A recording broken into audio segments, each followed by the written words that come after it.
Assalamu alaikum, dear viewers. Shoaib Ahmed is here again with a new experiment of the electrical machines lab. And today we are going to discuss about the induction motor, three-phase induction motor.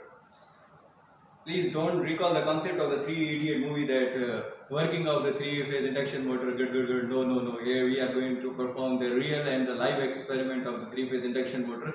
Then what is the induction motor?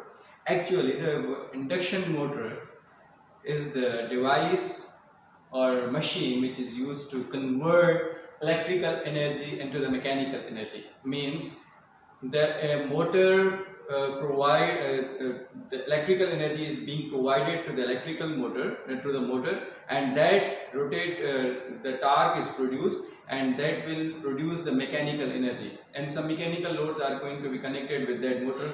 Okay, like your pumping stations, these induction motors are practically installed. Okay, now today's experiment is totally talk about the speed controlling and the operation of the three-phase wound rotor induction motor. Now what is the induction motor? What is the construction? An induction motor comprises of the two parts according to the construction point of view, stator and the rotor. The stator carries three-phase conductors on it in a cylindrical frame, and then three-phase currents are induced in it, and three-phase revolving magnetic field is being produced in the stator side of the induction motor. And in the rotor, there are the two types of the rotor of the induction three-phase induction motor: the squirrel cage induction motor and the wound rotor induction motor that we are conducting the experiment now here. The squirrel cage induction motor is that type of the motor. They are used for the low starting torque, and even their rotors are permanently short circuited at the end of the rings. But when we are talking about the wound rotor induction motor, according to their construction point of view, so they have the stator and the rotor, but the rotor are connected to the external slip rings with the carbon bushes to the rheostat, so that externally we are developing the torque in the induction motor. How we can develop the torque? At the starting, the resistance which are connected with the slip rings of the wound rotor induction motor are at maximum position. Why maximum position? Because to limit the starting current of the induction motor, and when the starting current of the induction motor is being limited, then the torque is produced in the induction motor. And when the induction motor, three-phase wound rotor induction motor, attains a nominal speed, then it will work like a squirrel cage induction motor. So little bit discuss about the operation of the induction motor.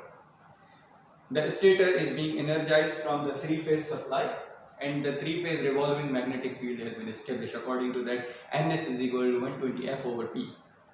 Second thing is that when the stator is being energized with the three-phase currents, what happened? The induced currents are being produced in the rotor winding of a induction motor. Now these induced currents in the rotor winding establishes in mechanical forces. So if the conductors are more, obviously the sum of all the mechanical forces produces the sufficient amount of the mechanical force that can develop the sufficient amount of the torque to rotate the shaft of the induction motor. So this was the little bit idea and the working of the induction motor. Now as you can see this experiment, we have to again disassemble all the connecting wires, and again we will assemble all the connecting wires to perform this type of the experiment on this trainer. So again we need a wattmeter, we need a three-phase supply to produce the magnetic field, three-phase revolving magnetic field of the on the induction motor, and don't forget about that, we need the rheostat to limit the starting current of the induction motor.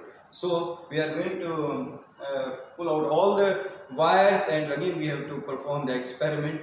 Then we will obtain some results, because in this experiment we have to analyze the speed of the induction motor by variable resistance, how the RPMs are going to increase or decrease, and then also we have to analyze the working of the induction motor. So now again we have to connect our different modules. with this induction motor. And for the RPM measurement, we need the tachometer to check the RPM by variable resistance. If the resistance is decreased, the RPM should be increased. So this is the tachometer from which we can measure the RPM. This is the variable resistor. This is the 3-phase wattmeter, again, which is connected with that phases of the induction motor to measure the wattage, even current, voltage, and the power factor of the induction motor. And then obviously this one is the slip ring, and this is the stator of the 3-phase induction motor, and this is the DC power gauge, which is act as a load, which the wires are being connected with the tachometer to measure the RPMs. Okay, now we have to connect our induction motor. The same procedure that the wattmeter is going to be connected with. Take any two phases of induction motor, the wattmeter should be connected with them. So we are connecting the wattmeter over here to measure the amount of the current, because we need to maintain the amount of the current, otherwise the fuse will be blown off, or maybe the motor will be diminished. Okay,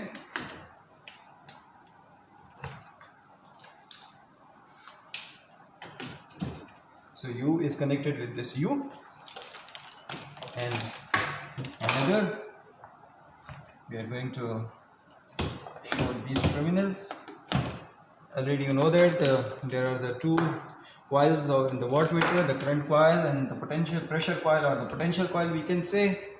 And this is the V phase, okay, and this is connected with the neutral one, and this is connected with the V phase, and then directly we are connecting this W phase to the W of the induction motor, and then this is the again the neutral is connected with the neutral of the induction motor. So this is all about the induction motor connections. Okay, now we have to connect this slip rings with the external resistance. External resistance are going to be connected in the star connection. So 3 points, similar points we are going to be joined, and these 3 points are connected with the points of the slip rings of the induction motor. So second point here we are going to connect another slip ring, and third point we are going to connect another slip ring. So the connections are already made. Now we have to run our induction motor. Don't forget about this, that when the induction motor is going to be started, at the starting condition, the resistance, external resistance which are connected with this slip rings should be at the maximum condition, means 25 ohm. Each phase we have connected the 25 ohm external resistance to the slip ring to limit the sufficient amount of the current at each phase. Then the motor will develop the sufficient amount of sufficient amount of the torque, and it will attain the nominal speed. Now we are going to give the 3-phase supply to the stator of the induction motor. Then what happened? The 3-phase revolving magnetic field is produced. Now going to be up to that 80 volt we are providing to this induction motor. Now see this. The RPM here is the 14.27. Okay, now induction motor is working here. Okay, but now we have to analyze the RPM.